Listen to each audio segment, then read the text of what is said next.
Great to see you here. My name is Luc de Kuster, founder of the Kuster Academy, and welcome to this new video. Here we're going to look at some elements about the contract lifecycle. It will be a very short presentation, but nevertheless, it's containing important information about contracting. Now, when we look at the contract lifecycle, we have to see that we find the preferred supplier. So when you, before you can become a preferred supplier or before being selected to the procurement process, you may have to pass as a supplier through a bidding competition where different candidates are in fact evaluated. For the organization that wins the bid, that may manage the work as a project. Once the bid has been won, the bidder becomes the customer to its subcontractors, suppliers, and service providers, and can be considered as a main stakeholder from the seller's perspective. The seller's project team will be involved in the project to provide the agreed work or services. The conditions of the contract and the statement of work become the key inputs to the seller's processes, and the contract can contain many inputs to the project like deliverables, milestones, cost elements. The seller may also become a buyer of low-tiered products.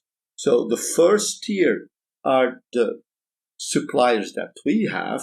But imagine we have a supplier who provides us like Cisco networking equipment like routers. In order to produce those routers, they also have suppliers to provide them with the chips, with the materials, and so on. Cisco is for us, in that case, the first or the tier 1 supplier, and the suppliers of Cisco are then tier 2 suppliers.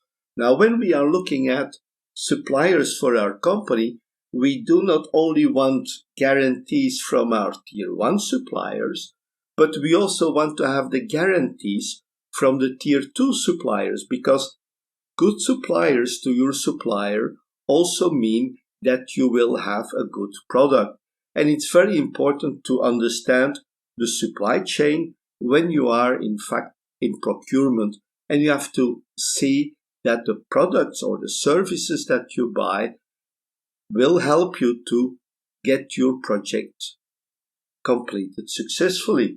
If you don't have good suppliers or tier 2 or tier 3 suppliers, it may endanger what you are doing.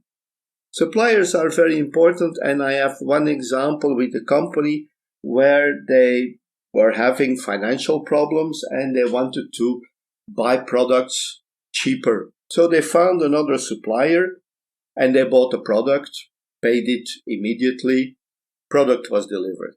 Now, the moment that they wanted to use it, they started using the raw materials, they found out, although that it complied with all the conditions that they sent to the supplier, they found out that the product or the raw materials did not work properly.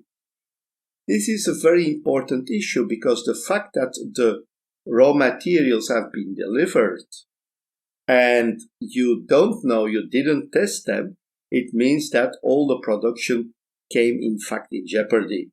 What should have been done at the moment when they do this, first of all, they have to evaluate the supplier, they have to evaluate the quality of the products, they have to do a test run, and when the test run is successive, and the goods are delivered, they have to do a formal acceptance of all the goods. You will tell me, didn't they do that? Well, probably they didn't.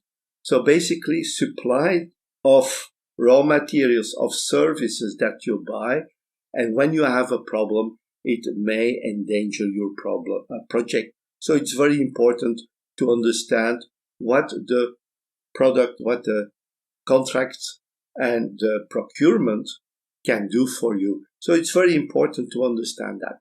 So that was it for this video. Don't forget to click on the subscribe button, click on the bell button, and whenever we have a new video, YouTube will invite you.